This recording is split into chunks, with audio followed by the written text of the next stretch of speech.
this is where, some guys after combat specifically, it becomes too much, because now you don't know how to operate without that stress. Of course. You need that stress to continue having you move forward with things. The trauma almost kind of becomes a part of you, and it really does. Can't function without it. It really does, and you need to find your line of how to utilize it and turn that trauma and turn that stress into a superpower, right? Because it can eat you up, and we're seeing a lot of guys getting eaten up, or you can turn it into a power, and it's a difficult line to balance at times, and you need good people around you. For me, martial arts, and the guys and the people that I was around was always like a therapy for me.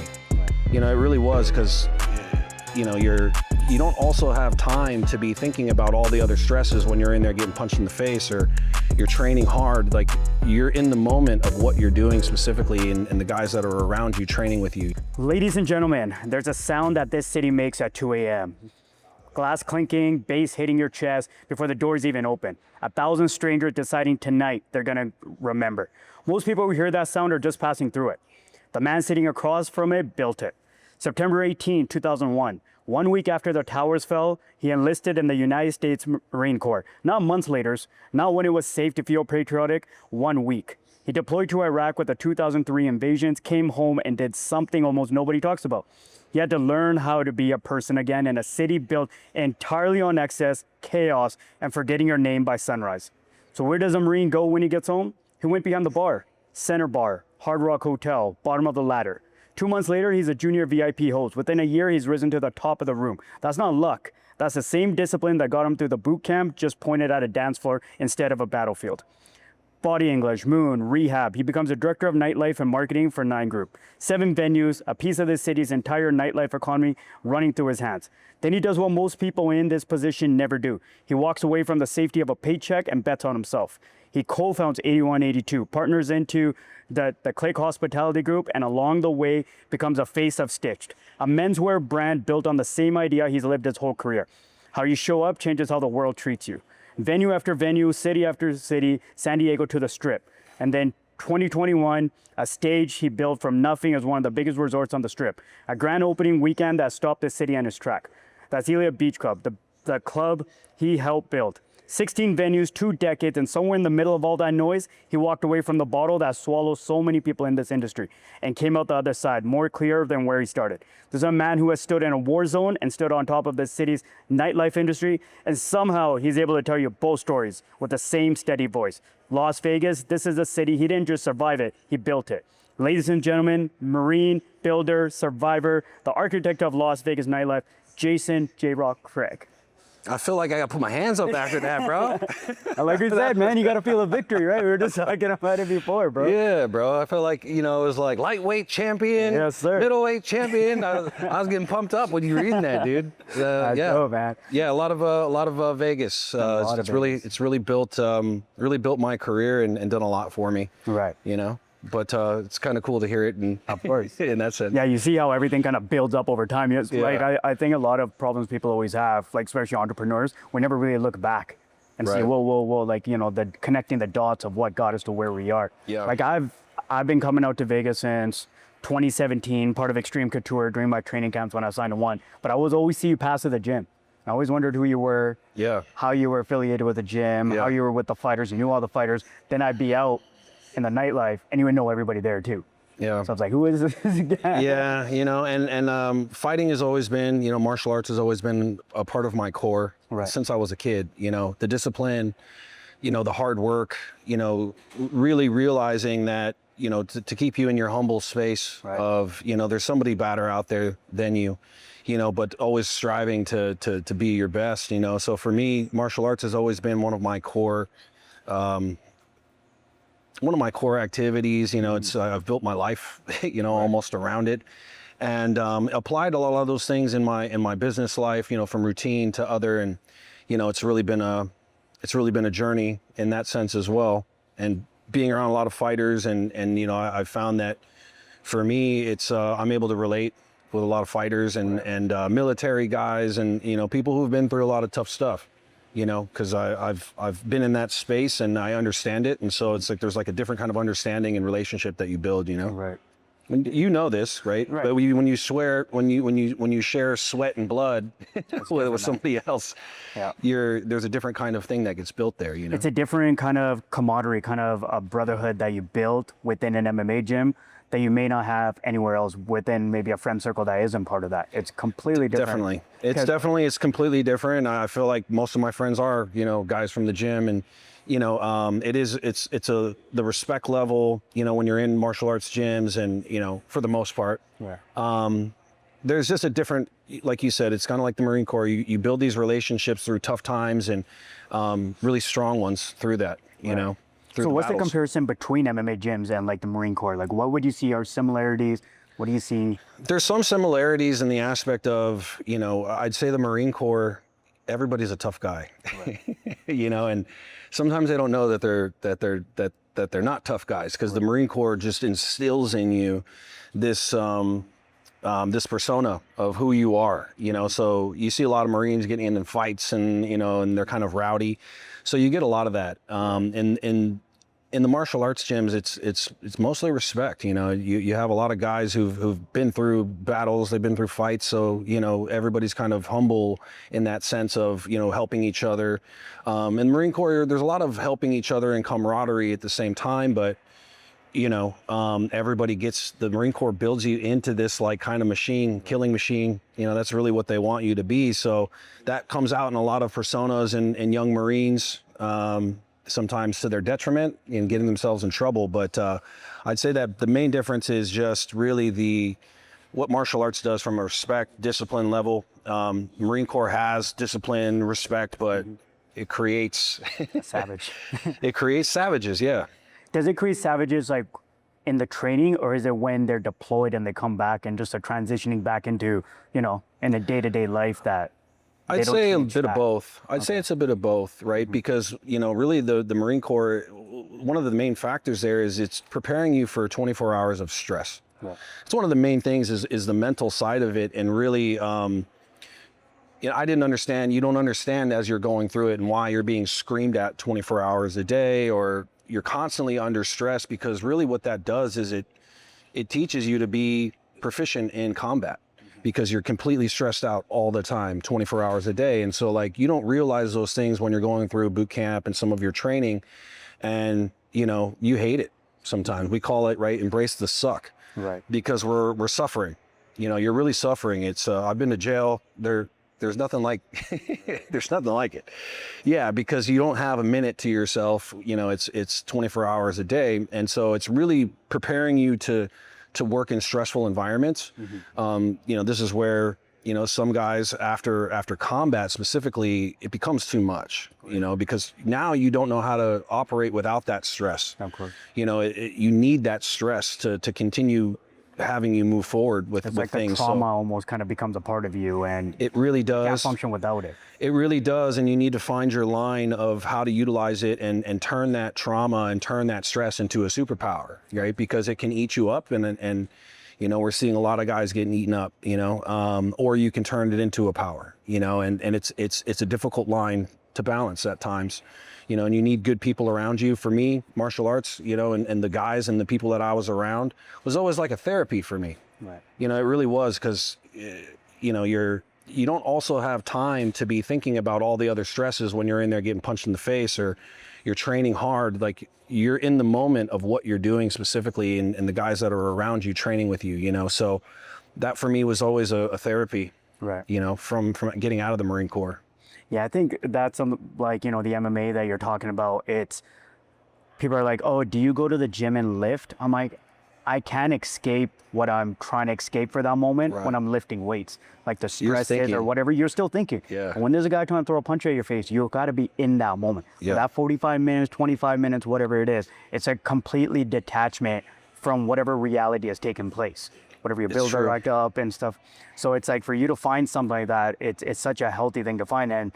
But then there's guys that are built into complete beasts, and don't even know where to turn. And that's when your mind starts caving in on you, and the world starts caving in on you, and the world here wants you to know what your emotions feel, but you probably shut off all that to survive what you had to survive through to get through that. And I think movement is the key to life, and everything, movement creates motion, you know? And so, you know, guys, you know, sitting in their house, overthinking things, that's not the way, you know? I mean, that's just going to put you down into a deeper depression and, you know, anxieties, you know, when you're out there moving around to the point, you know, it's like, I'm not focused on anything else in that period of time. You know, I'm only focused on what I'm there for. And also, you know, I try to set my intention and whenever I'm training to like get better. You know, I'm here to continually get better and learn and not just go through the motions and just get a workout to stay in shape. Like I actually am trying to get better at what I'm doing, you know, because this is what I set out for when I was a kid. I want to be the best I possibly can be as my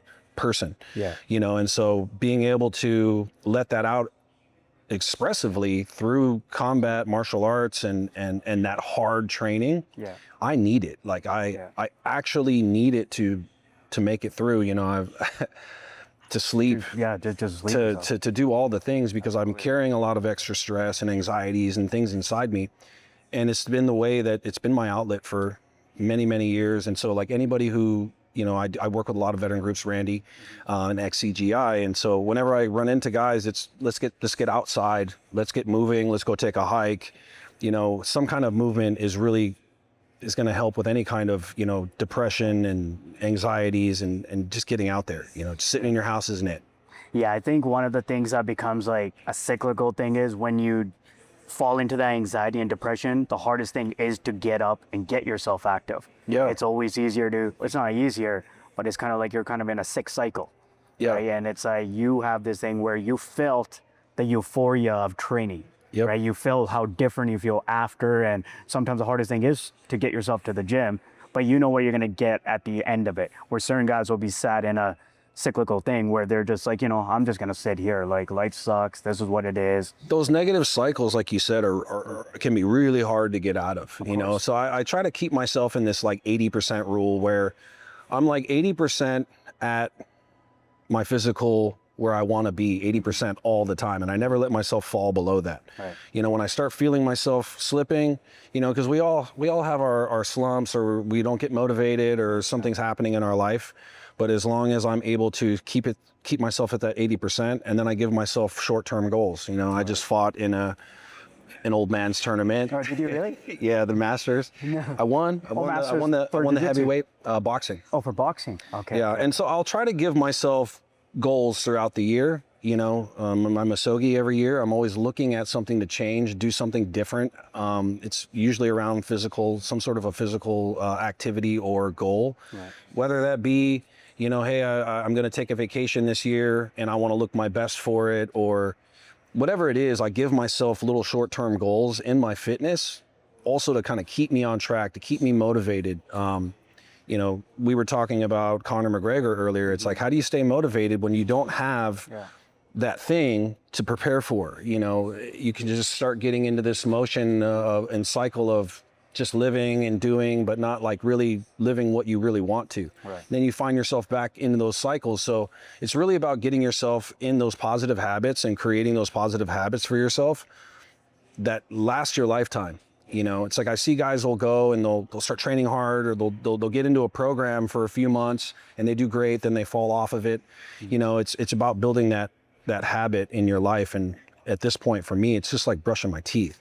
Right. You know, it's like I have to do it. Yeah, I think that's what kind of what fight camps are for fighters. And then after the fight's over, you just start seeing them kind of dwindling, putting on a bunch of weight. And idle hands. Exactly. Idle hands. Like for myself, when I got injured, like I tore my ACL here, and I remember I was just dwindling. Like I was like, what do I do? What do I do with myself? So that's exactly sitting on the couch. Injuries are depressing themselves just because you're such an active guy that like At the most not being able to level. move is like, it's everything. And then after that, I had my son, and now I'm kind of in this whole different transition of life where it's like exactly what you're saying. You got to make those goals because it's so easy to kind of fall into the mundane of life every single day. So like how you put yourself in the world, in the Masters, I put myself in the world for jiu-jitsu just because I needed something to strive for. Yeah. I didn't know where I was reaching and what my mornings look like. I hate those random unstructured mornings. Yeah, what am I doing today? You know, I'll get a workout in.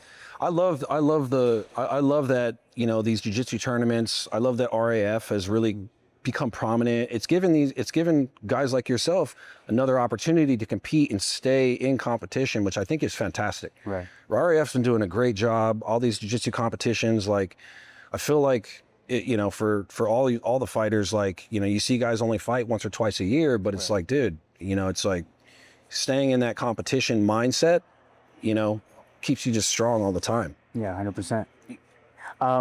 So, I want to take it back because did this mindset start when you enlisted yourself in the Marine, or was it something you had? And I want you to tell the story of why you enlisted yourself in it also. So I did have, I had a strong mindset as a kid, just coming out of a lot of trauma and abuse. Okay. And I had a lot of abuse as a kid that I went through, and I moved a lot. I lived in a lot of different states, bounced around, 10 different schools. I was getting in a lot of fights back then. When you have certain traumas and things that happen to you, you tend to take those out in ways that you don't really understand. And I was just, trying to find my way. When you move around a lot of schools, you're getting into a lot of fights. And so I was always in martial arts as well. I started when I was a kid. And so moving to Vegas, from Atlanta, was a hard transition, and just culturally, you're experiencing so many different things. For me, I had this kind of work ethic inside me. Rocky was always this is where my nickname come from. Okay, yeah. And so, like, Rocky was always a hero of mine, and I definitely had a period of time where my other hero was like, Joe Pesci and Goodfellas and like Robert De Niro in Heat, where I was like, I could have gone either way, and so Rocky for me always resonated with me because the fact that you could kind of, be a regular guy that is able to do something special always was for me, like, hard work and just not quitting and, getting through. I was the kind of guy that was running before, high school. Yeah. But, with the Marine Corps, it wasn't something that I planned on, at all. I knew that the Marine Corps was the hardest one, the badasses. And it's really all I knew. I saw Full Metal Jacket, and I thought at the time, because of these things and certain things that have happened to me, I've always felt like I wanted to be the hero. Right. Like if I was in a situation, I wanted to be the hero. So I wanted to be prepared to be that hero. Because if you're going to be the hero, you actually have to be the hero. You want to be Rambo, you actually have to learn how to fight, and you need to learn how to use weapons, and you need how to learn how to do these things to be that hero. So I looked at it as an opportunity for me to help our country and as well as, help other people. And I was willing to give my life to do that. I also, looked at the Marine Corps as, this is something that is just going to make me harder, make me into the warrior that I wanted to be, and a lot of things along the way when you really understand politics, back then I didn't. And I always say politics aside, because my heart was in the right place of helping the country and helping people, so at that time, I was going to UNLV, I was doing marketing and film, and it just was it was a tough time, for my family and tough time for the country. Felt like it was my time to just step up and do something above myself. Right. And so, that's why I joined. And were you having these thoughts before September 11th? No. So it was September 11th that... It was September 11th that really, shook me. And I just felt like it was my time, it was my time to do something, and it was my time to put myself on the line. Another thing that I didn't even know this at the time, but, I've had a weird family kind of thing. Right. But I didn't know this at the time, but every man in my family has fought in every single war since World War I. And I take a lot of pride in that. We're Italian immigrants and German immigrants. And so I felt like, it became kind of, just who I am and part of like my history. But yeah, I wanted to help. It's really what it was, is I wanted to help our country. I wanted to help, anybody here and put my life there to be in that bridge if I could be, you know? Like, would you say at that time it was a pretty emotionally charged decision? Like, how old were you when you did this? 18, 19. So at 18, we don't really have a lot of family responsibility. We're doing impulsive stuff. Yeah, you know, I was working multiple jobs. Yeah. I was a massage therapist. I was working at a bar. Right. You know, so I was kind of, you know, figuring my way out. I was going to school, you know, starting to box at UNLV. Honestly, when I wanted to box almost more than I wanted to go to school, but, you know, I was boxing with UNLV at the time. And yeah, man, it just, things happen in life that, you know, it made me feel that it was my calling or it was my time. I felt something inside me that said, like, you need to do this. Right. You know, I can't explain it exactly, but there was my chance to maybe be the hero that I always wanted to be. And so you went over to Iraq, and how long were you over there for? In total, with the deployment, is 9 months. You know, definitely feels like every day feels like a long time. You know, Like there when you're over there? Yeah, we got there. So we got there early. We got there. I mean, we were one of the first ones in, building out the camp and filling sandbags and doing a lot of manual labor and cleaning your weapon and getting stressed out by by your NCOs. And so we got there really early on, helped build out the camps and you know, was a part of that. My unit, more of a support unit than a attack unit, more reconnaissance.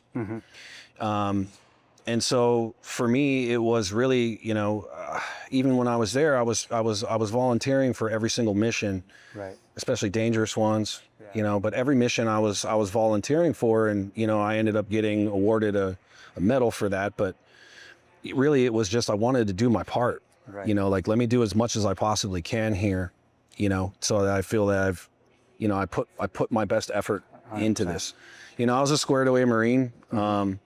Marine Corps is also, it's like, you know, you got kind of like little internal gangs in there, you know? That's cool. It's a pretty wild, kind of crazy thing. It's hard to explain it all. Right. But yeah, you have your little gangs and you have your kind of crew that you're like really, you know, you're really down with. And, you know, those guys that I built relationships with, like, you know, some of the best relationships I have. Right. You know, I'm still in contact with a few of these guys, and some of them I can't find them now, you know? Do you think that's because something happened to them or just lost? I don't know, you know, you ask around and you find out about this person or that person, you know, through kind of your buddies and whatnot.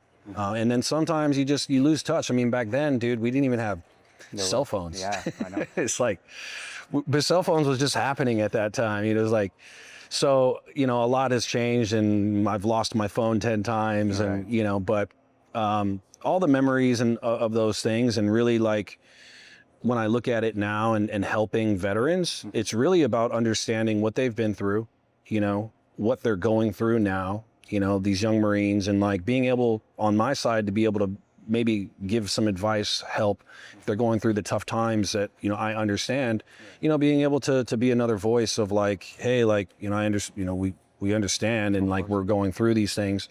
You know, it took me time to go down to the VA and like really have real conversations with different guys and gals to really understand, like, we're all going through these type thoughts and feelings and things, you know, and being able to talk about those things is really important. You know, because it's tough for, you know, Marines, fighters, you know, we get into this, like, we're tough guys. We don't want to show vulnerability. We don't want to talk about problems or weaknesses. It's just tough through it, you know, but eventually those things catch up to you, you know, and so we all have to have those outlets. And so for me now, you know, helping veterans, helping kids, it's a big part of my life. When I have spare time, I'm helping on one of those sides, because I just, I feel like it's, again, part of me to give back through my experience and what I've learned to maybe help somebody else. So like you were just saying, like, it's something I want to jump on is, it's almost like the image of being a man is slowly kind of changing itself, right? Like, we kind of all raised by dads, and like, you know, like my parents were immigrant. be tough, hide emotion. I've never really seen my dad really show emotion himself, so I was never really taught how to show emotion either. Yeah. I'm sure you probably came up from the same thing. My dad was exactly like that. Yeah. You know, my dad was very strict, you know, very tough, wasn't really emotional or loving in that sense, you know, like, I mean, I remember years like we didn't even hug, you know, he was just so strict, and, you know, he changed as he got older and became this sweetheart. But yeah, as a kid, it was, you know, you don't cry, you don't, you know, you just man up. Yeah, You know? and now we're kind of going through this thing where it seems like all these men have been harboring all these things, especially like, you know, people that have enlisted. Yeah. And now we're seeing a lot of fighters that are getting into a lot of trouble. Like, you know, you got Dustin Poirier's situation that just happened. Yeah. And it's almost like that's not a rare situation.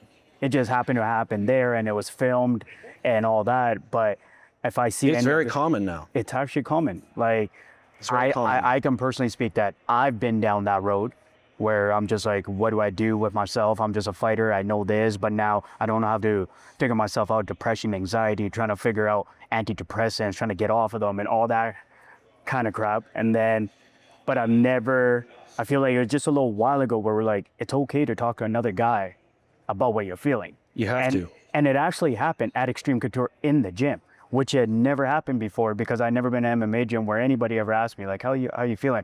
Is because we had lost one of the coaches there, Tim Lane. And I remember walking in there and I had no idea how big his presence was at that time with this MVP organization. And the next day, Jerry Huron, Ray Seffel, we finished training, everyone gets in a circle. And they straight out, they're like, hey, listen, is anybody dealing with anything? I'm like, I've never heard this.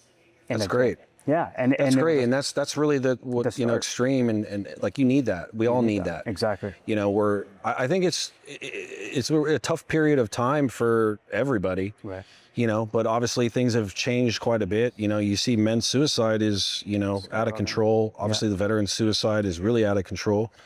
You know, a lot of guys are going through it out there and don't have people to talk to. And so you have to have that friend group. For me, it was the same kind of thing where I was having, you know, some of these deeper conversations that I needed to just really have. Right.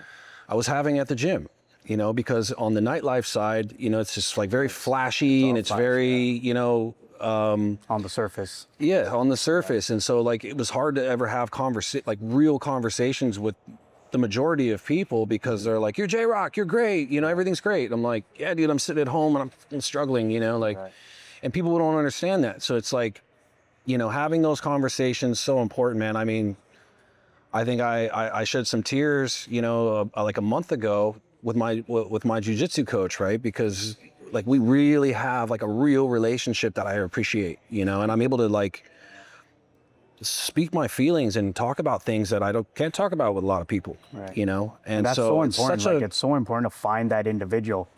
I love him to death. Like, you know, like I love training, but like, I just love being and hanging out with him, you know, because obviously he's giving me his knowledge, which is I'm very appreciative of. You know, I love learning and I love getting better. And so for him to take time to give me that knowledge, as well as be someone that I could shed a tear on his shoulder, you know, it's such an amazing relationship. Leo, you're my guy. Love you, bro. Yeah, what gym is this at? This is Fight Capital. Fight Capital. Okay. Nice. I've been at Fight Capital a long time, back when it was still JSEC and John Lewis was there. So I started there like in 98. Yeah. You know, back in the Chuck Liddell, Tito, the OG days. Yeah, the OG days. Yeah. Days that most people don't even know about anymore. Yeah. That's wild. I'm always saying we're on such a different kind of cusp right now. And like, I don't know if you saw Dustin Poirier's interview on Diary of a CEO. It was just, I think men just haven't figured out how to really release their trauma. Like, you know, like obviously some of us are so against even therapy. Like I've had a big ego about it. Like, I'm not gonna go talk to somebody about my feelings. Who wants to hear this, right? And then you'll venture off, you'll go down these gateways, drugs, alcohol, like, you know, just kind of being stuck in your own self. Making you feel dead inside, you know. Making you feel dead inside. And you were talking about that. You had taken antidepressants, and I've been on that road too. And I know as an athlete, you are self-aware of what you're feeling and what you're not. So you know when something's kind of just I always say when you're on antidepressant, it feels like someone put a tarp over top of a hole, but the hole's still underneath. And it's just a matter of when the tarp flies away and you realize you didn't really fix anything. And that's always what antidepressants kind of felt for myself. Same. And you're just numb and you're stuck in a void and you're like, I'm not sad, I'm not happy, I'm just here. Yeah, same thing, you know, like I felt dead inside and I didn't like how I felt, and I just didn't generally, it wasn't helpful in the sense of like, sure, it's calmed me down. I'm not as, you know, maybe, but like, I'm still feeling this, like I'm not myself. Yeah. You know, and I needed to take a journey into that. And I went through all the kind of different, I did do a couple therapists. I didn't really like it, you know, went through mediums, went through shamans. Yeah. Really? I went down the road because I was in this, like, I'm going to fix myself, right? Like, I don't want to tell anybody. Most guys do go through that. Yeah. Like they go down, they go through that, then they go through the medium, then they go through the shaman, then they'll look into ayahuasca, then they'll look into shrooms, and they'll look into, like they go through all that. I had a life coach at one point. Yeah. Oh, really? Yeah, I had a life coach. You go through the cannabis phase and you go through all that, just trying to navigate. Figure it out. Yeah, just trying to figure your way out. You know, and this is where, you know, being able to talk to somebody who's been through it and can give you some of those like cheat codes or like, hey, you don't have to do this. Try this, you know, and having a voice and having, you know, peers and people who care about you around you, being able to give you the honesty and truth about some of these things, and sometimes just being someone to talk to, you know, about it. This is where like I feel like I can give back some, you know, to people who are, you know, struggling or, you know, they have their issues. I still have my issues, you know, I still have to keep myself in check. I still have to keep my regiment the way it has to be. You know, my schedule has to be in a specific way, or I start getting getting all out of whack. I know exactly what you mean. You know, and so I understand the cycle of negativity that you can fall into because I've been in it and I've had to work my way out of it. You know, and it's constantly I'm keeping myself on this kind of straight and narrow because it's easy to, you know, look at the world or look at things that might not be going well and start getting into this space, you know, so having those, you know, people around that you can talk to, because like you said, most men, you know, we're burying stuff and we're just trying to cover it up or trying to figure it out on our own, you know, and that's what I did, you know, and it took me a long time to really figure it out on my own, you know, and I started working with, a 501(c) Inspiring Children that I, you know, I've been working with them for about 12 years now. And they had actually brought me in to speak because they thought my story was inspiring. And I sat there and I listened to these kids, you know, who were, you know, 30 years younger than me, adjusted to a place that took me 30 years, you know, to get to. Right. And so, you know, it was really inspiring for me to see that and understand also that, like, I can actually be a voice to help get to people before they get to these places of suicidal ideation or these other things. Because like for me, I just ate it. And then I'm seeing like, wow, there is people out there who are helping, you know, before those problems get to that point, before we've buried it for so long that it's now at this place where these suicidal ideations and different things in our mind start hitting. Yeah. You know, so when I started working with them, it really gave me this like, okay, like I could be a voice and give back. And so I've been doing it. I've been working with them and, you know, putting my time. What's your organization? Inspiring Children. Okay. So it's really, they've created basically a new schooling system for kids, and they got a 97% scholarship ratio. Oh, wow. And it's kind of the everything. It's really preparing you for life like school. Public school does not, right? So they're teaching you how to do your taxes. They're teaching you how to build businesses. You're going through different therapy sessions. You know, you're going through kind of the stuff we all need to as adults, but at that younger age, you know, really preparing you for life in a way. So their success ratio is huge, you know? And so really at this point with my film side and some of the things that I'm doing, podcasts, trying to help put a spotlight on that, digitize that so that, you know, we could do this from in-home, you know, care, because that's, you start to see a lot of kids, you know, go to homeschool. But these different things that sometimes you only have one parent in the household, you know, sometimes they don't have these resources. And so being able to be a part of that has been special for me. You know, I'll be pushing that as long as I'm around. Is there like a certain type of youth that are going to this, or is it? It's a little more in your teens, your teens up into college. Okay. They do have a lot of sports programs, like one of their main one, you know, Andre Agassi is a part of this organization, Steve Wozniak, some big names. And so that's where I was playing tennis with Jason Strauss and Andre Agassi's coach. And that's how I got introduced into it. Jason and Tao Group, they work with the organization, so they do a lot there. But yeah, I got introduced to the group in that sense, was just completely inspired by what they do. And so I've been working with them ever since. Yeah, that's awesome, man. Yeah, it's definitely like one of those things that gives you more meaning to your life at the same time. Yeah. It's like we were just talking about the friends groups. It's like for men, it's like hard. Like, I couldn't personally say I have friend groups, but the ones that I would really open up to, that's a different thing. And you to have that Very small. I don't even know if I have that person. I actually, when I'm thinking about it at the top of my head, like somebody that would really lay out like, this is what I'm feeling right now, right? It's a very unique person. I don't think I even have that. Even if it's my jiu-jitsu coach or MMA coach, whoever it is, you kind of, it's also a certain, I think for men, there's a certain ego side of it where you have to drop into like, it's okay to get that vulnerable, and you're just wondering who will make it weird and who won't make it weird about it. Totally. I mean, because, a lot of times, like, we're all competing with each other sometimes in certain senses. And to your point, my friend circle has gotten, really small to the people that I can actually really have conversation with. And, I'm friends with a lot of people and a lot of great acquaintances and a lot of people I enjoy seeing when I see them. But our conversations are different, You need that core group. Eric, Eric's a guy that I can talk to about anything, and he was there for me when my dad passed, and so emotional about thinking about it now. But like Aljo, like there's some guys that really were there for me when times were tough, and you remember those, and obviously those are such valuable relationships in your life that you can really just let your heart go, and be able to talk about these things in a safe environment, and being that for them too. Those relationships in like an MMA, like there's an MMA coach you named, and there's a top MMA fighter, and that's the ones where you're talking about the most personal things is with those individuals. Yeah, dude. And it's interesting, right? Like it's true though.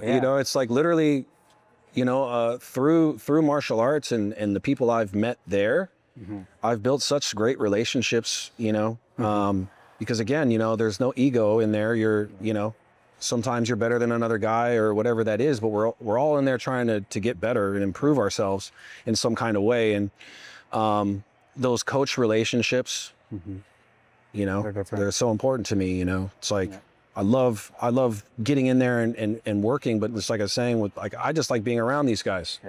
I feel good in there. I feel good being around these guys. I feel good when what I'm doing in there, and I can't always say that, and so the relationships, just to your point, you get in these deep relationships with, coaches, training partners, and finding the ones that you're able to talk to.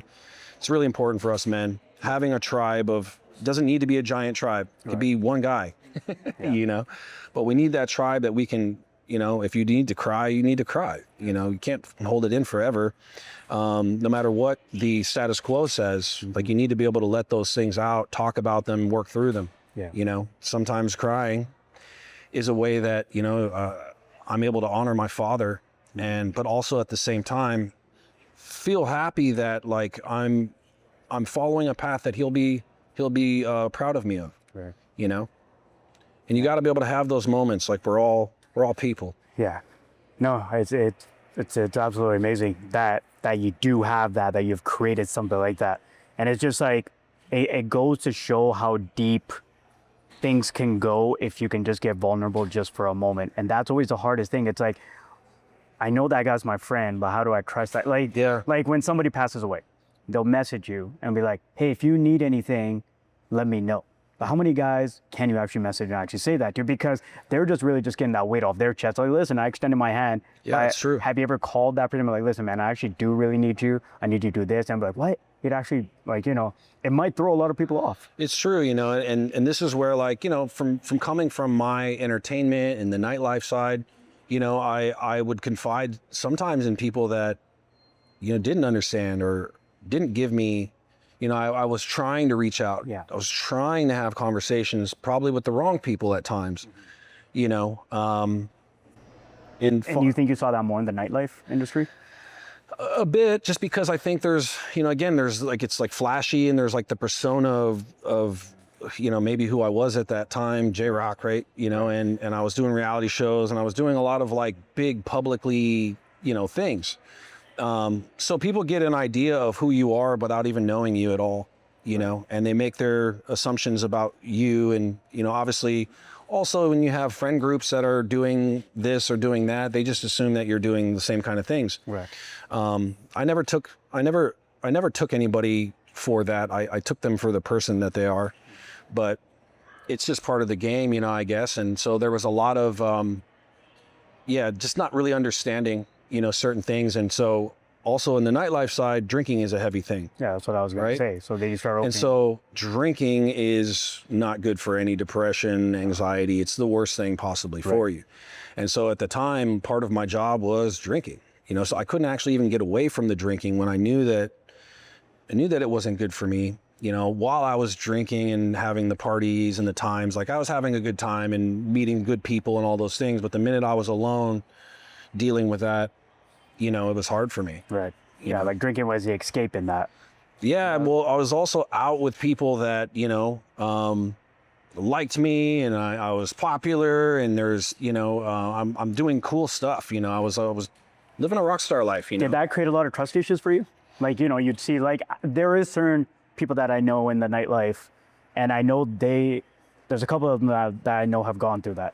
Yeah. Like, who's like actually somebody's, because I had one of them that when COVID happens, obviously all of Vegas shut down. A lot of the promoters, a lot of the people that live off of nightlife went into a pretty dark place. It was a tough time. It was a tough time, and there was very few people that reached out to them because they were not beneficial anymore. And I was always reaching out to these guys. And those relationships now have always stayed strong with me because now everything's back to normal. Actually, a couple of them aren't even in the industry, but we're still friends. I'm actually seeing one of them right after this. And it's like, it was like friends with benefits almost kind of thing. It's like you always had trust issues, like this guy's just looking to get free comp bottles. Yeah, dude. I mean, I felt what you're saying specifically, like, I had taken a break from, some of the companies and, was following something else. And I noticed that, when I couldn't comp people rooms or dinners or this or that, like my phone wasn't ringing as much. Right. And then the people that were calling me or still asking me for things or this or that, like I've always been like a take my shirt off my back kind of guy. Yeah. So I would still do things, whether I was being paid or not. I'd help people, and, I always liked helping people, but they got to a point where when I actually need something and I'm actually having a problem, or I'm even, because I never even like to ask for anything, but when I'm asking for something now and like, oh, you can't hit me back, or I'm not getting a response, and it's like, dude, I've been taking care of you for years, and realize that, like, a lot of it is, part of the job, and they just want something, you do feel that, and I felt that, and I felt my friends circle shrinking, into more of the real relationships that I needed to have, really. I have a lot of great relationships in the nightlife world, and there's a lot of great people in the nightlife world too. I'm not putting it down, but there does become an ego thing that happens with a lot of guys in that space, because you got a cool job, you're hanging out with celebrities and hot girls and all the things, but like that doesn't make you a better person. And so I feel like for me, one of the things that made me successful was like, I feel like I always treated people the same, whether you were a janitor, a billionaire, or whatever it was. Like, we're just people here, and I'm going to do my best to make sure you're having a great time, or, do the thing that needs to be done. But I've seen a lot of egos grow. I was, when I got into nightlife, I was like I'm gonna catch you in the parking lot guy, because I didn't like these guys that, their egos would get to a place and I would go find them and catch them in a park. That was like my specialty, like catch a guy in a parking lot and just me and you here now, and have a real conversation. I've had many conversations that those guys turned into friends, but like away from the public eye and all the things, just me and you here now. And you got to be a man now and answer for the things you've said, and when you catch somebody in that, I don't know, there's the whole I don't want to say I've taken pleasure in it. No. But there's been times where, you see oh shit. oh, I got to like really deal with this now, Yeah. you know, and it changes people. You know, I think getting beat up changes people. Yeah. You know, I think every dude needs to get beat up to have that humble, you know, I say that all the time, It's like everyone and needs people to get beat that up. don't know what that means. No. It's exactly it. It's like a street fighter is a lot different than the guy that you get scheduled to meet in a cage on a certain time. Yeah. That's why you have certain relationships that are strong with those guys. Yeah. Right? Than the random guy that has 50, 60 street fights and he's gloating about Yeah. it. Because those things happen quick. Those things don't really take too much. Yeah. But when you're scheduled at a certain time on a certain date, there's a certain humbleness that takes over you going, this shit Definitely. could go either way. And when you live by that, Definitely, you know, and I'm not saying I was some kind of, you know, wild card, but like I always wanted to make men answer up for what the things that they're saying. Right. And now we're here. yeah. You know, there's no flash, there's nothing else, you know, it's like we're having this conversation as men now. Right. And I have had, you know, I've made a lot of friends almost in that from respect, you know, it's like the nightlife space can be, you know, like I said, all flashy and ego driven at times. And so I think the guys like Jay Sean, right? Like he's been a humble guy. I've known him since high school, love him to death. Right. He's one of my inner circle people. But I feel like the guys who've been able to keep that, you know, keep that realness about themselves and build real relationships with people, not just touch and go. Right. You know, they're lasting the test of time and they're able to be successful for a long time. And that's kind of probably why you guys were able to build something out together. Like you guys Yeah. have businesses together. We got businesses together. We've done a lot together, you know, and we have a similar mindset when it comes to people. You know, we care about people. I care about people, you know. I got into hospitality because, you know, I'm good with people. Right. You know, and I actually like people, and I've seen people get into nightlife that can't stand being around other people, don't like people. You know, and I'm like, how are you in a people business? Yeah. You know? So for me, I always liked being in the mix. I always liked shaking hands, you know, kissing babies, you know, and being a positive light to people. Like, you know, I'm appreciative of you being here, not the other way around, like you're lucky to be in here. Right. No, I'm appreciative of you being in here. Can I help you with something? Yeah. You know, because that's what hospitality is. And so sometimes guys will lose that in the nightlife space. And I think probably every industry, when there's some success, like ego starts kicking in. And, you know, we all got to check ourselves. And I thought we all need to be checked, you know, and every dude needs to be beat up. Yeah, I think the nightlife should have like a once a month like fight night. Yeah. Just get all the promoters. Yeah, together. dude. And I started fighting in those. I had some of the industry boxing matches. Oh, they actually do have that? They I used didn't to. know they actually used to. had that. Yeah, I was like the king of that for a No while. way. You know, I fought in one in LA or fought in one here in Vegas. So it's like at the club Hard Rock. promoters. It was like, yeah, like industry. So like if you were in the industry, and so I ended up fighting like security guards and shit. But like, That's wild. you know, I mean, there was a few of those, but there was a lot of times, man, like in the old days, like, you know, because I was running around wearing costumes, just doing fun shit, clapping, you know, I was just having a great time. I had to bring a security guard to the gym and be like, all right, bro, like, you're gonna see another side of me now, you know. But yeah, they used to have those industry boxing, and I did a few of those. It was fun, you know, and it's funny because even the guys, like, you know, it's like they're running their mouth, talking shit. Yeah. And I'm just like, I'm gonna show up, and I'm training hard, and I'm gonna do my thing. So you better be ready. So what did surprise a lot of these guys, like what it actually took to get ready for a fight or to be in actual? I mean, any of these guys, for the most part, especially guys who don't train, you already know it's like fish out of the water. Yeah. It doesn't matter the size either. Doesn't matter the size. I don't care how big you are. And like, you know, it's like you could watch somebody shadow box for 30 seconds and know if they could fight or if they could move, you know? And so a lot of guys' egos, and this is why I say, like, a lot of dudes every man needs to get beat up in their life because they need to have that to be humbled and understand that you can get beat up and that, you know, just because you get angry doesn't mean that you're going to, you know, rip everybody apart. It's not what it is. You need to be able to control. You need to be able to control that thing inside you and understand that, yeah, there's somebody else that'll put it to you. Yeah. You know, and I feel like that being humbled is something that we all need in some senses, you know. And so some people who've never been humbled, you know,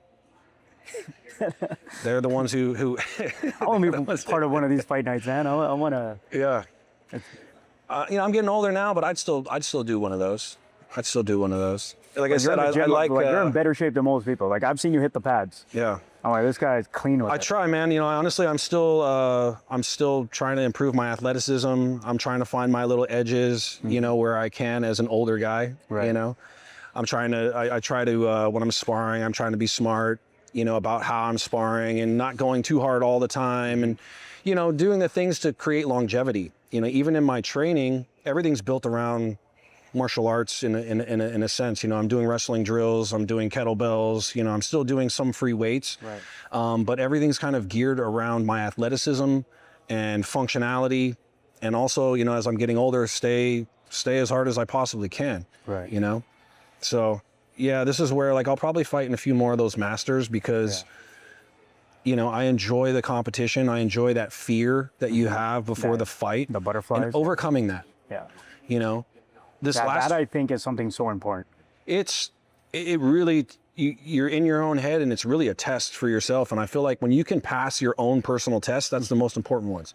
You know, it's great when everybody else sees it and certain things of that nature, but when you can personally say, I'm going to do this, and you follow through with it, and you're able to accomplish that goal, there's something inside you that it just builds character. Like once you've kind of felt that, it's so like whenever I'm at a UFC fight night or something like that, I can never be in the moment of what's happening that the crowd's waiting for. I'm always thinking about the 5-10 minutes of the fighter backstage right now getting ready to walk out. I'm always I can never be there like okay, everyone's waiting for that once it crossed the curtain and that entrance song drops. But I'm thinking about, I know what's happening back there. There's a camera guy counting it down. There's somebody going 2 minutes, 1 minute, and you're looking around and your whole freaking mind is about to explode. And you're trying to tame yourself, and your heart's fluttering. Your heart's fluttering. That nobody can help you anymore. Everything's done. The whole world's watching. Everything will be judged in from the eyes of. You're thinking about like, oh, I could have got a little more sparring or whatever you're training. Anything that's injured. Exactly. It's a powerful thing, you know, to be able to walk that walk. I got respect for anybody who's ever done it because it takes something inside you to be that person. Right.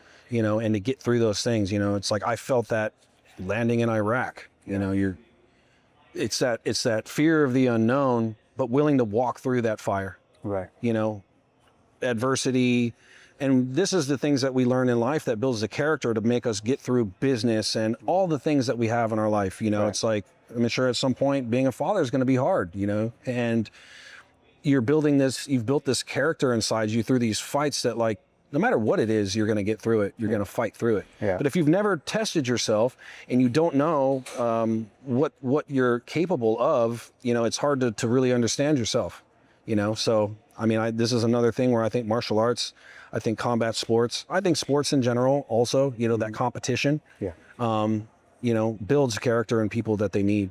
Right. So when you were deployed in Iraq, was there ever a point, like, okay, like, sometimes you sign up for something, you get involved with something on impulse. That's kind of how I started MMA, was straight on impulse. And then when I'm about to walk in for my first fight, I'm like, oh shit, like, what the hell did I talk myself into? Do you have that? Like, you know, you're dropping off in Iraq and you're like, you've probably seen military movies. Is it, and your whole, I'm not gonna say fantasy, but your whole idea is built around what you've seen there. Yeah. Now you're actually on the ground. This is real, and you're building camps, and you're in the heart of this. Like, what is that like? It's a surreal feeling. I'll say, you know, your first night of boot camp specifically, you hear a bunch of guys crying. Yeah. You know, because it is a shock. That first night in boot camp, when you finally get to your What was it like for your you? squad bay. Well, they don't let you sleep for the first three days. Like, actually don't like, so you go in. No, and this is where you hear like brainwashing. Yeah. Right, but you don't sleep. You're packing your gear. They're screaming at you constantly, and they keep you moving so that you don't sleep.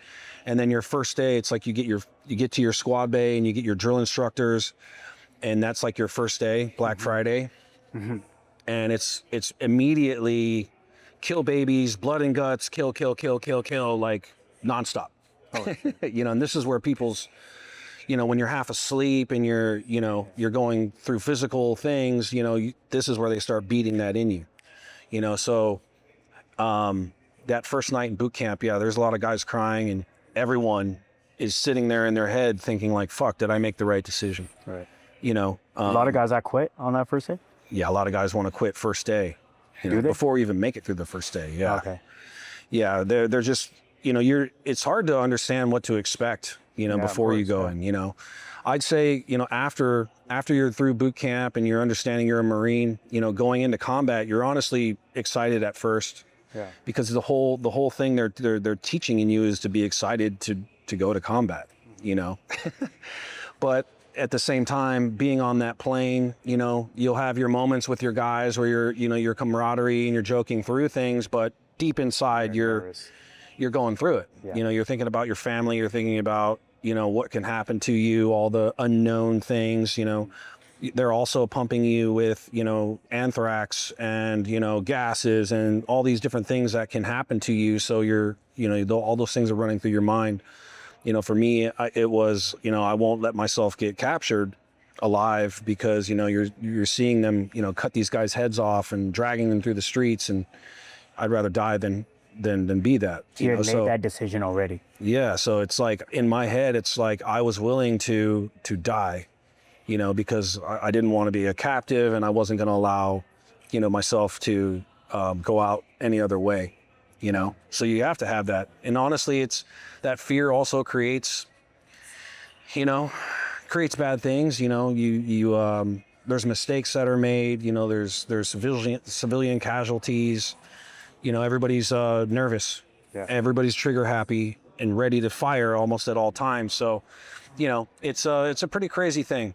Yeah. You know, just being in that space, and part of the boot camp. And again, like I was telling you, it's really preparing you to be stressed out 24 hours a day. And that's when I realized I understand what boot camp really was meant for now. Right. You know, and it was meant I know for a what, lot of like- the military training and in the other branches are, you know, they have their training, but I feel like the Marine Corps really is the one that prepares you the most for war because of that stress factor. It's also a factor after you leave, you know, and figuring out how to, you know, manage stress and not let it, you need the stress to do things, you know. Right. So, but it really does prepare you, you know, to be in a stressful environment at 24 hours a day, never a time to relax. You never know when you're going to be able to sleep. You never know when you're going to be able to eat. You know, you don't know what's going to be over the hill. Does that still creep up on you? Was that? Does that still creep up on you, like that mindset? Does it still, or when you got back, like was it? When I got back, I had a hard time in the beginning. You know, I still have like a weird, like I'll march in my sleep thing. What? Yeah, I don't know. I have a weird march in my sleep thing. But yeah, you know, you're sleeping at position of attention, you're jumping out of bed, you know, you're having nightmares about being killed and, you know, things of that nature. I was anyway, specifically. And it takes time to adjust, you know, like what you said earlier, you know, I got into nightlife because, you know, at the time I saw that as the thing in Vegas that was just taking off. And, you know, I took a lowly position. You know, I started as a trash guy, but I outworked the other trash guys, you know. Yeah. You know, and I was willing to start on the bottom because, like, I've just gone through so much that, like, no matter what's in front of me, like, I'll be able to tackle it. So it gives you it gives you that confidence to be able to tackle obstacles. Did you ever have any kind of, like, sometimes, like, you know, you say you came back and you worked at a trash guy. Do you have any kind of resentment against certain people that you were working with in nightlife? Like, you're seeing them live a different, maybe polished life, but you're like, dude, I went through shit. I went through this. Like, they don't understand how privileged they are. Like sometimes Not people resentment, like but there can be a chip sometimes, you know, because, like, I've always appreciated people doing well in their life. Like, I'm not a hater, you know. Right. I've always tried to, like, be my best self and, like, not worry about what everybody else is doing and try to just improve myself. Obviously, we all get into a little bit of comparing and certain things of that nature. Right. But I always try to just improve myself the best that I could, you know.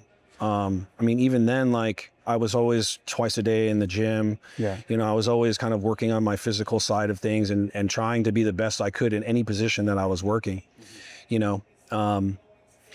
It definitely gave me an extra drive. that I've used in my life, you know, from a discipline standpoint, but also being able to understand that, like, no matter what it is, I can get through it. I've been through the hardest things that possibly could happen to me, and like, I'm still here. So now that I'm making money, and this is just like a, you know, like this is a luxury almost, you know, I was happy to be alive. You know, I was really happy to be alive, you know, and you probably saw that back in those days where I was partying and living my life. And I was really happy in those moments, like feeling like, wow, okay, like I've found a community that appreciates me, you know, the work that I'm doing, you know, who I am as a person. And so there was a lot of moments of joy there, you know, just the drinking and some of the culture part of it, you know, became too much after a while. But, you know, feeling that I had found, you know, a place where I was valuable, you know, and I think all of us want to feel that, you know, that like we're valuable. And I think a lot of times guys after the military, especially when they have to move down in positions or we're working in lowly positions, don't feel valuable anymore where they felt valuable in the military, or, you know, they don't have that. They don't have some of that camaraderie, you know? So I was lucky, and I felt lucky that I was able to, you know, work myself into something that I was successful, I was winning, you know, I was able to do very well there. So there was a sense of pride of, you know, accomplishment, and also understanding that, like, where I came from.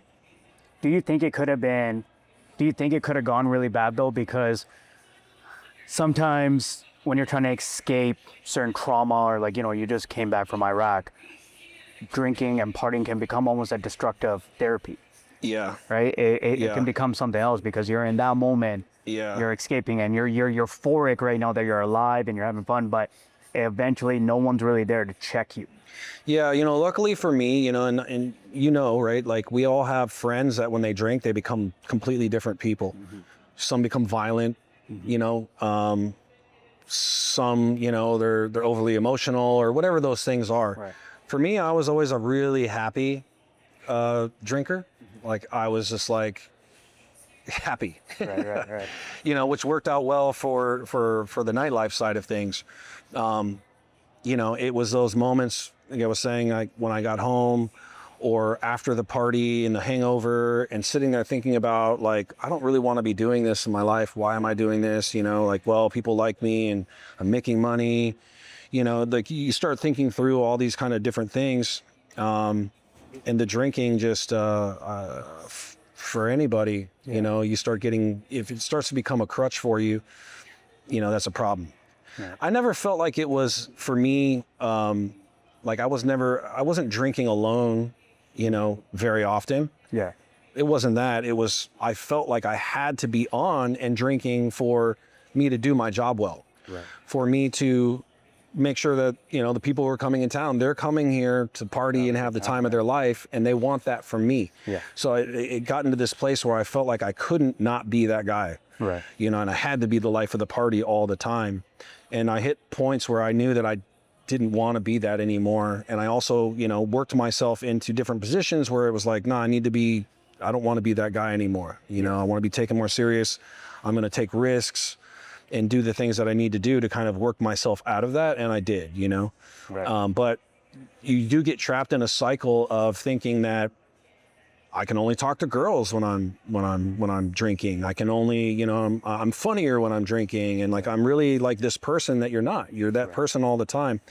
And, you know, I was filming shows, I was doing things, and I always felt like I needed a little bit of that liquid courage to be funnier, or to, you know, be the personality that everybody wanted me to be. Right. You know, and so I had to like have this internal thing of like, no, I need to be happy within myself. It's not for anybody else. How long did that take you to kind of transition off? Because I give mad credit to anybody in Vegas that's part of the nightlife and not drinking. You, Jay Sean, you guys both don't drink. Yeah. And I think that's just absolutely it's not an easy thing, you know, but I think fitness, obviously Jay Sean's an avid fitness, you know, I mean, you look at him.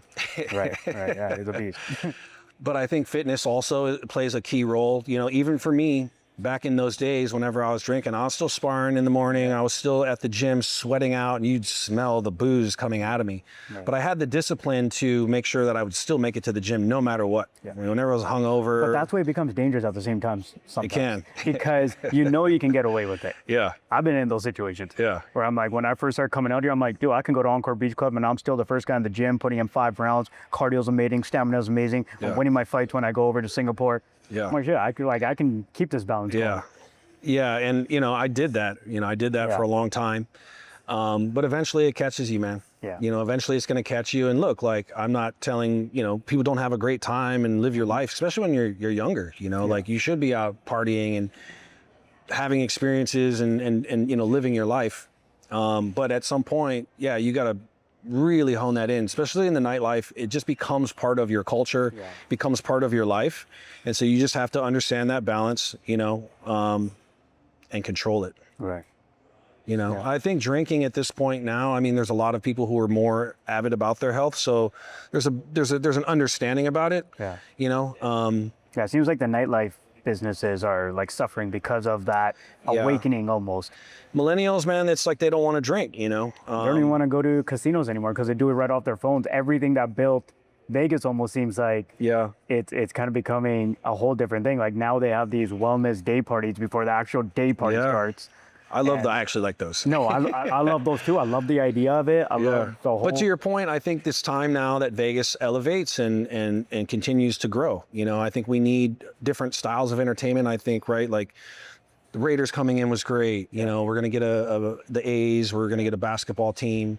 You're seeing the big chefs back. So Vegas is going through this kind of transition where, drinking and casino gambling will always be there. Yeah. But I think there's other experience that people want more so than just that, like what was like kind of our culture kind of coming up. It was like this really crazy party thing.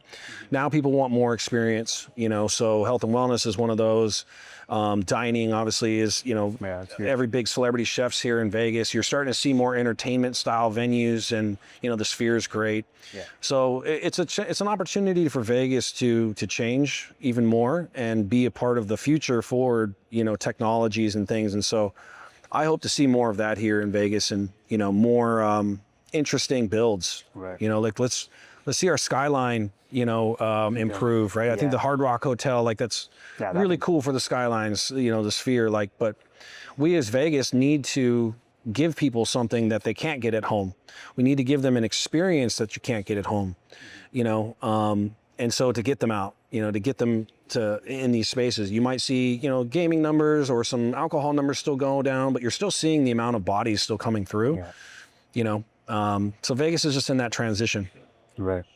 Yeah, I think COVID was almost like the great reset for all that. It really was. I mean, obviously Vegas, I think we were like the most affected in a specific way because of the service industries and like everything was shut down. Yeah. So it definitely, it was a definite reset for me, I tapped into nature really hardcore and it was honestly, it's weird because like financially it was not good. Spiritually, it was one of the best times of my life. I had a few good friends that I was with and we were like camping for like 6 months straight and I wasn't answering my phone like a crazy maniac every day. And I finally felt like, wow, I can just wake up and do the things that I want to do. I almost felt like a billionaire, Yeah. but I was hiking, I was on the water and I was like not listening to the government about, being outside. I was literally outside the whole time. Yeah, that's how it was in Canada. Like we were just all on the beaches in Vancouver every single day. There'd be drum circles every day. It was so unique. And then I came over here. Yeah, there's a lot of the fighters were always training in and all that. But then there was like the core population that was still kind of scared and kind of very frantic, hoarding stuff. Yeah. And hoarding toilet paper, having guns ready to go. But in Canada, everyone was just a hippie. Yeah. Like it was actually really weird. Everyone get together when the sun's coming down. Everyone's keeping some sort of social distancing, but not at the same time. Yeah. It was just drum circles going on all day as the sun's coming down on the beach. It was like honestly the greatest time.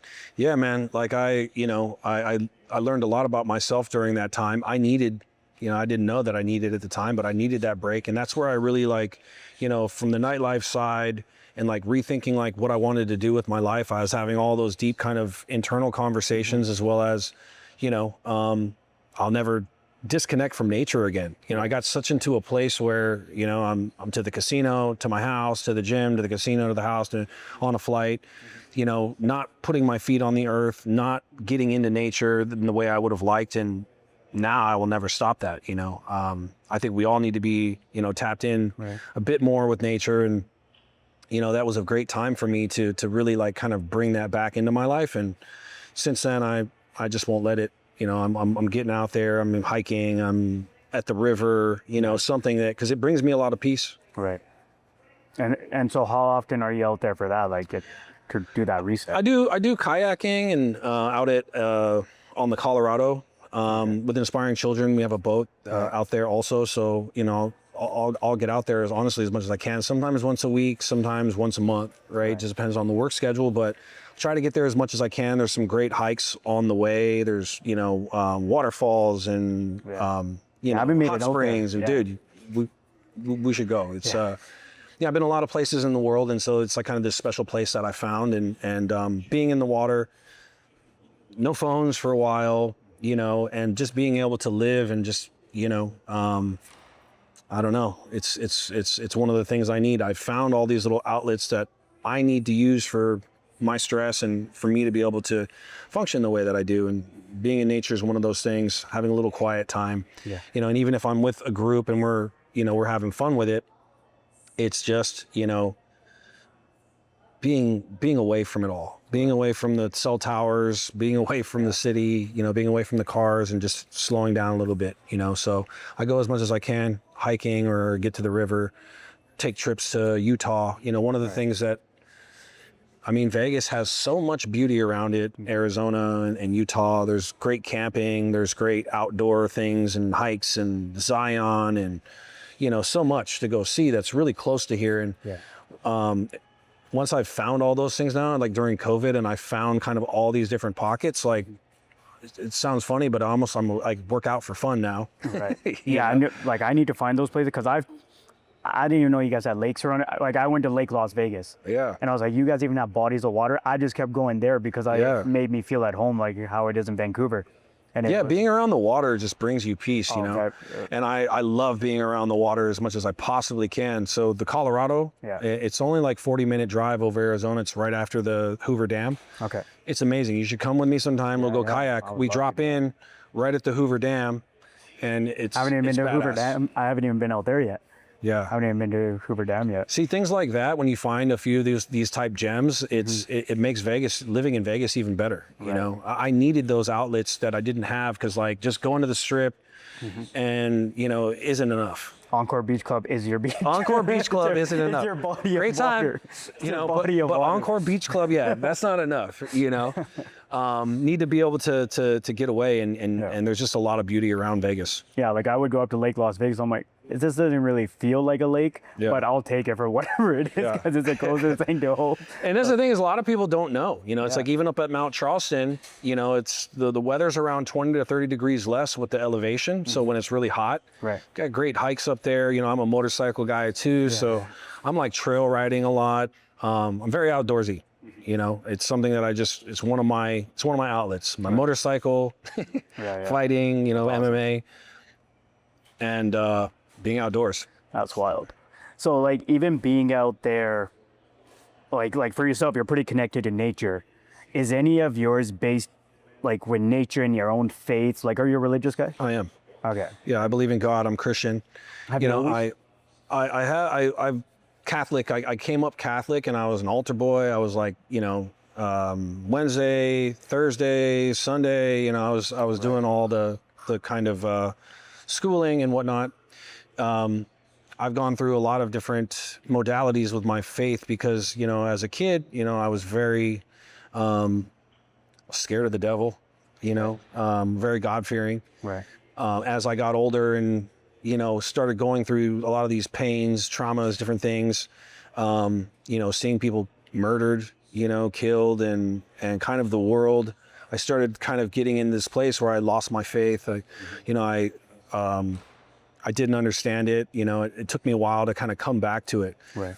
But I have, really, my faith has never been stronger. My relationship with God's never been stronger. I talk to him all the time. Was there a moment that it brought you to it being stronger? Yeah. There's a specific moment where, it was right at the end of 2019 going into 2020.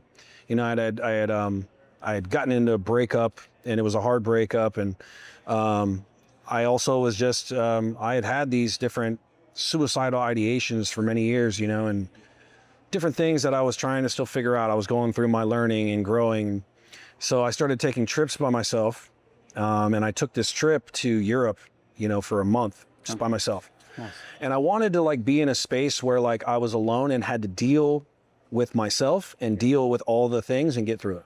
It was kind of like we were saying, when you're about to fight and you're just back there and you're like, right, yeah. You got all these things kind of happening, but it's just you and you're the only one who's going to deal with it. I kind of putting myself in that space, to deal with it and figure it out. Cause I just felt like I can fix myself. I can find this, on my own without having to go to a therapist or ask for help. I'll do this. And so, went on this trip and, I know a lot of people in a lot of different places. There was two girls out there that, one of them that had worked with me at the time, and we became this great friendship where I ended up meeting up with them at some point. I was in Paris, and, we had this amazing time. I know club owners out there. And so we had this great time. We get on the train to go to Amsterdam, and we get robbed. You get robbed? Get robbed. Okay. And so all my stuff got taken, like $7,000, my laptop, all my clothes. I still have my wallet on me. I had fallen asleep because we were out partying the night before. Fallen asleep, but, took all my stuff, my passport. And so there was this moment where, the girls were like, man, we feel bad leaving you. They needed to leave, but I couldn't get my passport till after Christmas. And so it was during that period of time. And so I was like, when they left, I was doing well. And then I got to my hotel room and I started having these thoughts. I was checking the curtain rod in the closet to see if it would hold my weight. And I was in this place of man, I've had a good life. I'm not around people. I can, I don't know. I was really having those thoughts, and something kind of snapped me out of that moment, and made me think no, and I looked up some different charities and some things. It was Christmas morning the next day, and I had found a group that was working with underprivileged people. Not necessarily homeless, but just having a hard time, or maybe some homeless. And so, woke up in the morning, got a bunch of stuff, went down there. And so it's in Paris, and I really don't speak French. Yeah, right, yeah. So everybody's speaking French. I'm not really understanding. Most people are not understanding me, but they could understand that I was there helping and there was love. Right. And so we're going through this thing where it's this great day where they had a live band that was there, all French songs, but it was more than just handing out food to homeless. It was hanging out. It was spending time and playing games and presents and, this kind of really beautiful thing that they had done. And, at the very end, they're about ready to close down. The one woman who worked with the organization who could speak some English enough that we could communicate, she went up and she was like, hey guys, we have a very special person here from the United States, from all the way from Las Vegas here helping us today. And, the band only knows one song in English. So we're going to play that for him. And it was Let It Be by the Beatles. And for me, that was always a important song from my family, from my dad. And it fucking just hit me, man. I started crying and everybody kind of came around me. And, in that moment, it felt like I had passed the demon. It felt like I had dealt with it, came here to do this. I could have been back home with my family, but I'm here helping these people and giving love, and I'm getting love back. And in that moment, I felt like it's changed my life, and I felt touched by God in that moment. And I felt like ever since then, it's just been a different thing for me. I've never let myself get into a space of suicidal ideation again. I've never gotten to that place again because I've built these things, and And I honestly feel like my relationship with God is better than it's ever been. And that moment really changed me in a very positive way. You know, and yeah, that was the moment. You know, I got it tattooed on my neck. Oh, do you really? Yeah, you know. What's the tattoo of, like the date? Let it be. Oh, let it be. Okay. Let it be. You know, and so that was a defining moment in my life. You know, it's like we have sometimes these kind of moments, and like you asked, like that moment was something inside me changed in a very positive way. Right. No, that's beautiful. I know it's always like, I almost feel like in your darkest moments is when you really come to see the light. I've like we always hear the quote, but until you're in that situation, until you're in that moment, and you think all roads have closed, and then some sort of light will shine in whatever way, whatever faith you to go down, whichever way it is, there's always some sort of universal light that will pull you back. And I remember when I was going through like deep depression, it's whenever I talk to other people, I'm like, just look for that light. Sometimes you just see it at the end of that tunnel. You can't see it too bright, but it's like when you walk through a tunnel at the end, the light just keeps getting brighter, but you just got to see it. Just got to see it. And some days you're not going to see it at all, and you think the light's done, and now that's it. Like, I don't belong here. I don't need to be part of this world, but you just need to see a little glimmer of it. A little bit of hope, you know? And it was this realization that, you know, God's been with me this whole time. Right.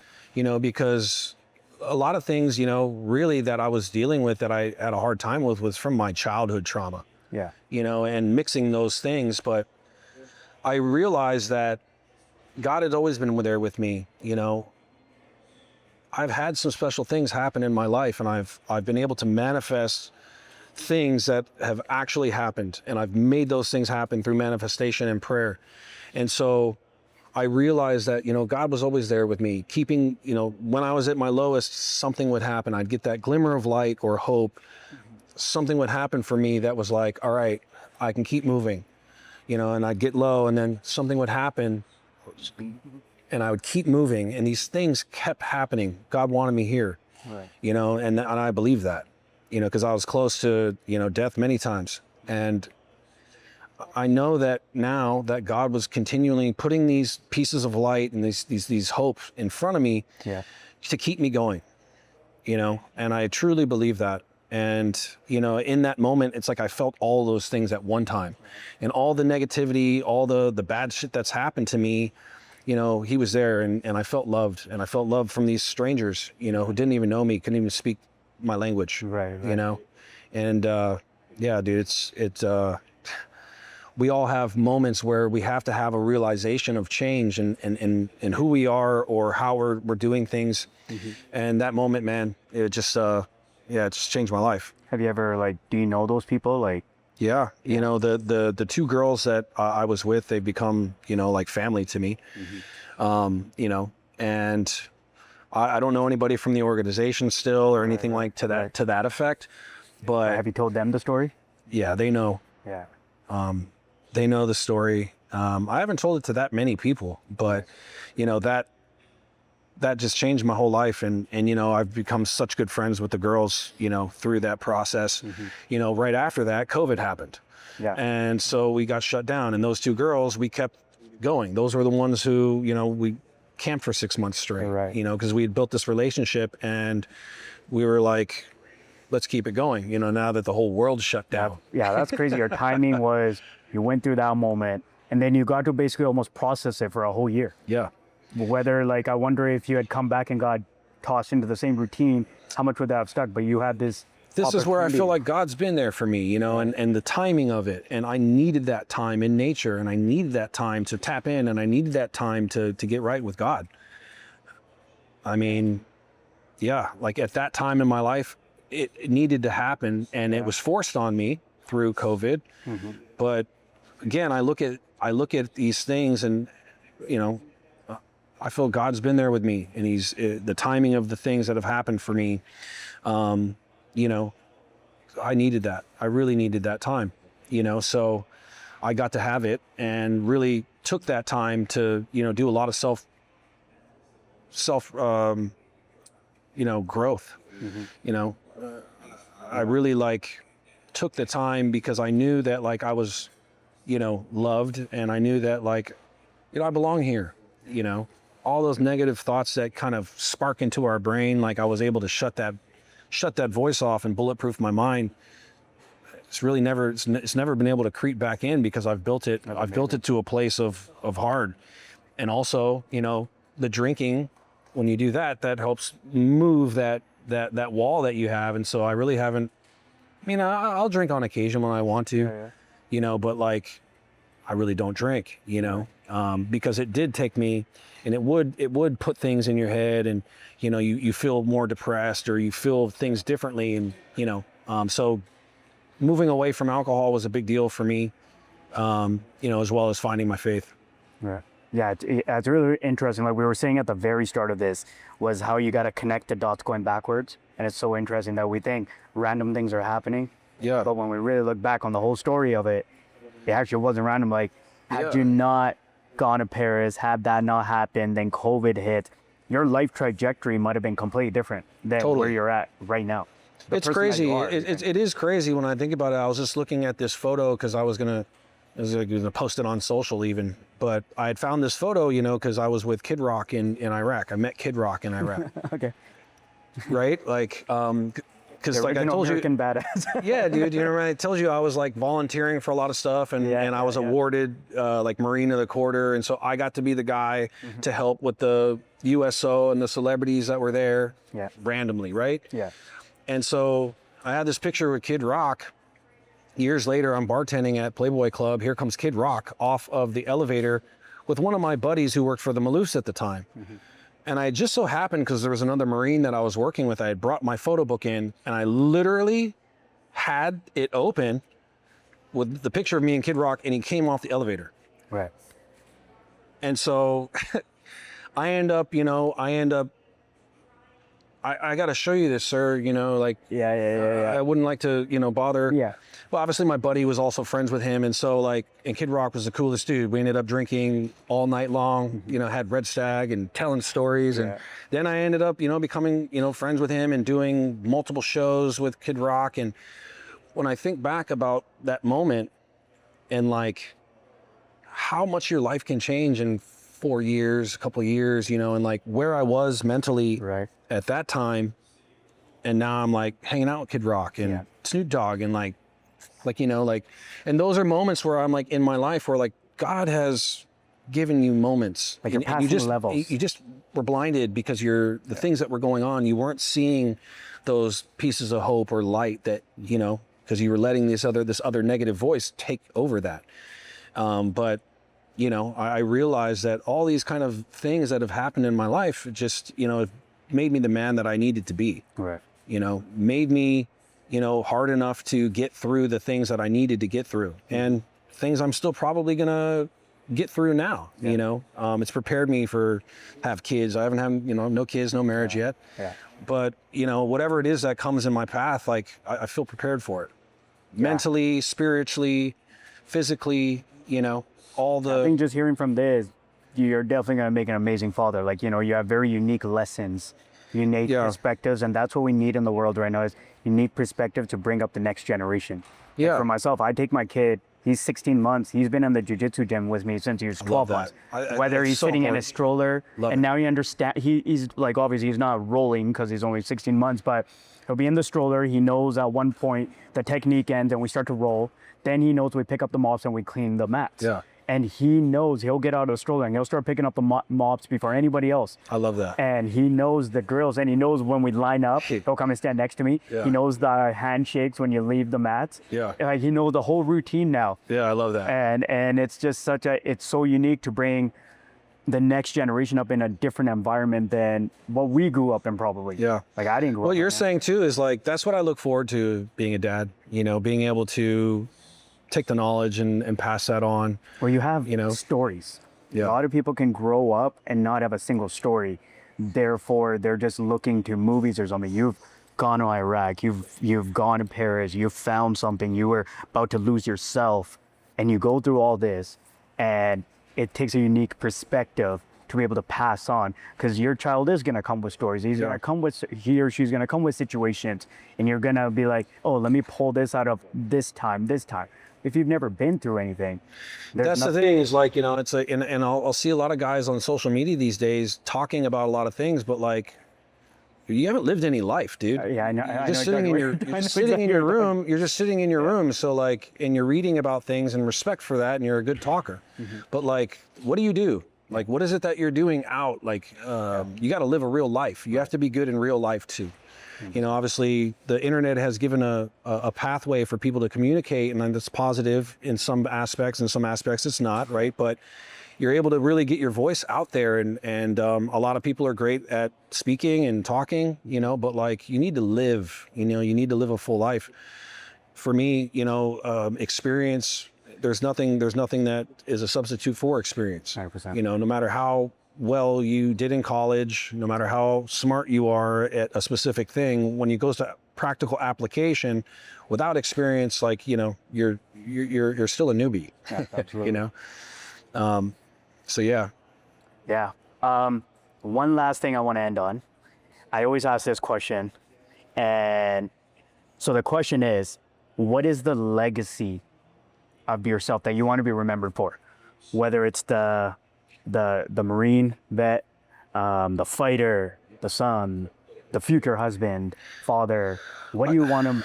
I'd say for me, it's pretty easy. I want to have a positive effect on people's lives, and I want people to remember me as, a good person that helped them or helped others.